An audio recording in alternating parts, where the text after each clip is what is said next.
વલભીપુર શહેરમાં ગંભીરસિંહજી હાઈસ્કૂલના મેદાનમાં 2 દિવસ માટે રવિકૃષિ મહોત્સવનું આયોજન કરવામાં આવ્યું હતું, જેમાં ઉપસ્થિત જિલ્લા ખેતીવાડી અધિકારી પટેલ સાહેબ, વલભીપુર મામલતદાર પરમાર સાહેબ, પૂર્વ તાલુકા પંચાયત પ્રમુખ અજીતસિંહ ગોહિલ, એફપીઓના ચેરમેન રાયશંકભાઈ પરમાર મુનપુર, વલભીપુર નગરપાલિકા પૂર્વ પ્રમુખ અને સભ્યો અને વલભીપુરના વાલા ખેડૂત મિત્રો બહોળી સંખ્યામાં આ કૃષિ મહોત્સવમાં ઉપસ્થિત રહીને કૃષિ માટેનું માર્ગદર્શન લીધું હતું ત્યારે વલભીપુરના ખેડૂત રાજેશભાઈ બાબુભાઈ વઘાસિયા દ્વારા બપોરના 3 વાગ્યાના સમયે સ્થળ પર આવીને રવિ મહોત્સવમાં કોઈ અધિકારી કર્મચારી દ્વારા ખેડૂત માર્ગદર્શન માટે કોઈ ઉપસ્થિત ન હતું ત્યારે આ મહોત્સવ લોકોના પૈસાનો દુરુપયોગ થતો હોય અને સરકાર આવા તાઇફાઓ બંધ કરે તેવા આક્ષેપો કર્યા હતા ત્યારે દીપકભાઈ ડાંગર વિસ્તરણ અધિકારી વલભીપુર એ મીડિયાને જણાવવામાં આવ્યું હતું કે સવારે 8 વાગ્યાથી 2 વાગ્યા સુધીનો આ કાર્યક્રમ ગંભીરસિંહ મેદાનમાં જ કરવામાં આવ્યો હતો। ત્યારબાદનો સમય 2 વાગ્યાથી 5 સુધીનો પ્રાકૃતિક મોડેલ ફાર્મ ખેડૂતો માટે માર્ગદર્શન આપવા માટે મેવાસા ગામ માટે રવાના થયા હતા। આવતીકાલે સવારે 8 વાગ્યાથી બપોરના 2 વાગ્યા સુધી આ મુજબ જ કાર્યક્રમ છે। કાલ 2 વાગ્યા પછી તોતણિયાળા પ્રાકૃતિક કૃષિ મહોત્સવના તમામ અધિકારી અને વૈજ્ઞાનિકો દ્વારા તોતણિયાળાના જાગૃત ખેડૂત દેવરાજ ભાઈ ડોબરિયાના પ્રાકૃતિક મોડલ ફાર્મની મુલાકાતે સમય મુજબ જશે। સ્ટોલ નંબર 3 જે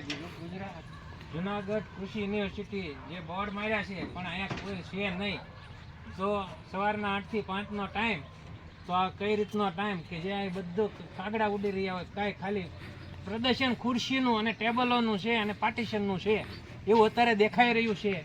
બાકી કોઈ પ્રદર્શન નથી ખેતી માટેનું, ખેડૂતો માટેનું। ફક્ત ને ફક્ત કૃષિના નામે તાઇફા દેખાઈ રહ્યા છે, જે લાઈવ છે દેખાય છે। કેવો છો રાજુભાઈ? આ રવિ કૃષિ મહોત્સવ 2024 જે વલભીપુર સરકારી ગંભીરસિંહ હાઈસ્કૂલની પાછળના મેદાનમાં છે, તો આ કૃષિ મહોત્સવ છે એ કોના માટે મહોત્સવ છે? આ અધિકારીઓ માટે મહોત્સવ છે, કર્મચારીઓ માટે કે રાજકીય લોકો માટે મહોત્સવ છે? ખેડૂતો માટે તો કંઈ દેખાતું નથી સ્થળ ઉપર ક્યાંય હોય એવું। ઓકે, શું નામ આપનું? મારું નામ વઘાસિયા રાજેશભાઈ બાબુભાઈ। રાજેશભાઈ, તમે આજે વલભીપુર મેદાનમાં કૃષિ મહોત્સવની મુલાકાતે આવ્યા છો, શું તમને શું લાગ્યું આમાં?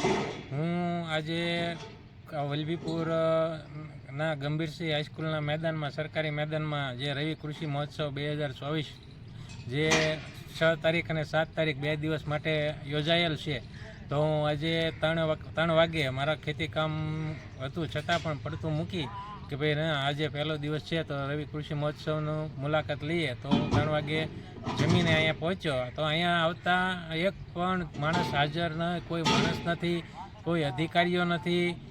જેટલા સ્ટોલ છે એક પણ સ્ટોલમાં કોઈ પણ પ્રકારની વસ્તુ નથી પ્રદર્શન માટે જોવા માટે, કોઈ પણ પ્રકારની જોઈ શકો છો તમે, કોઈ પણ પ્રકારનું નથી અહીંયા। ફક્ત ને ફક્ત આ તાઇફા હોય એવું દેખાણું, કેમ કે જો સમય આપેલો છે સવારના 8 થી સાંજના 5 વાગ્યા સુધીનો, તો ખેડૂત પોતાની અનુકૂળતા પ્રમાણે આ ગોઠવેલો હોય એવું સમય હોય કે ભાઈ એને જે રીતે અનુકૂળ હોય સવારના 8 થી 5, તો 2 દિવસ માટેનો એમાં પહેલા જ દિવસે જે 12:30 1 પછી મને સમાચાર અત્યારે અહીં સ્થળ ઉપર પહોંચ્યા પછી મળ્યા કે 12:30 1 દોઢ પછી તો અહીંયા કોઈ છે જ નહીં, કાંઈ બધું પૂરું કે તો આ રીતે લખ્યું છે કે ટકાઉ ખેતી, ઉન્નત ખેતી। તો કઈ રીતે ટકાઉ ખેતી થશે, કઈ રીતે ઉન્નત ખેતી? અહીંયા તો કોઈ કાગડા ઉડતા હોય એવું લાગે છે, અને ફક્ત ને ફક્ત ખેડૂતના પ્રદર્શનના નામે કે કૃષિ મહોત્સવના નામે લોકોના ટેક્સના પૈસાનો, નાણાંનો દુરુપયોગ થતો હોય એવું દેખાઈ રહ્યું છે। સ્પષ્ટ આ પુરાવા સાથે કે જે જોવા મળે છે, આ પુરાવો છે, લાઈવ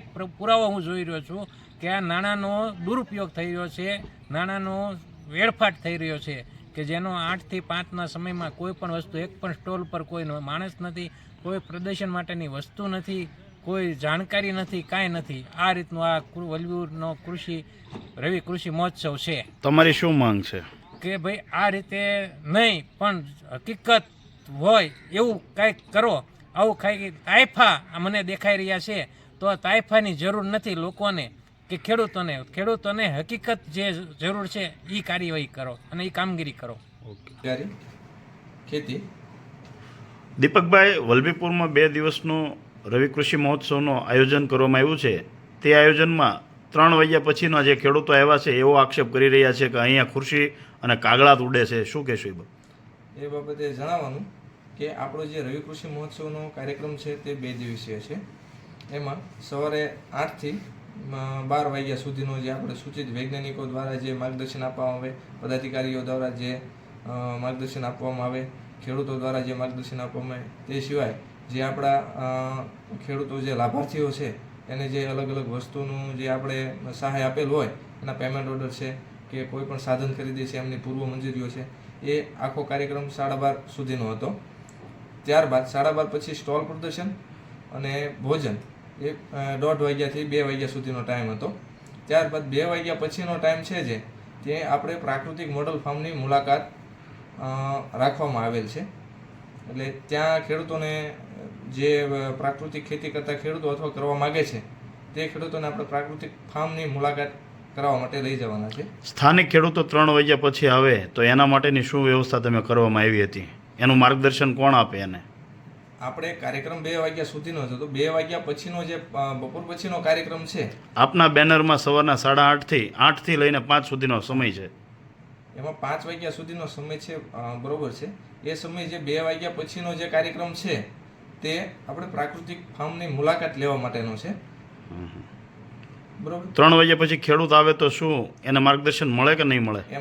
એમના માટે થઈને આપણે 2 દિવસીય કાર્યક્રમ રાખેલો છે. એટલે કાલે 7 તારીખથી પાછો રેગ્યુલર સવારે 8:30 થી લઈ અને 1:30 વાગ્યા 2 વાગ્યા સુધીનો આપણો સૂચિત કાર્યક્રમ જે રીતે છે રાબેતા મુજબ ખેડૂત કહી રહ્યા હતા કે મારે ખેતીનું કામ હતું છતાં મેં પડતું મૂકીને હું કાર્યક્રમ માર્ગદર્શન લેવા માટે આવ્યો હતો, એને આજે માર્ગદર્શન ન મળ્યું, એ ખેડૂત પાસે કાલે સમય ન હોય તો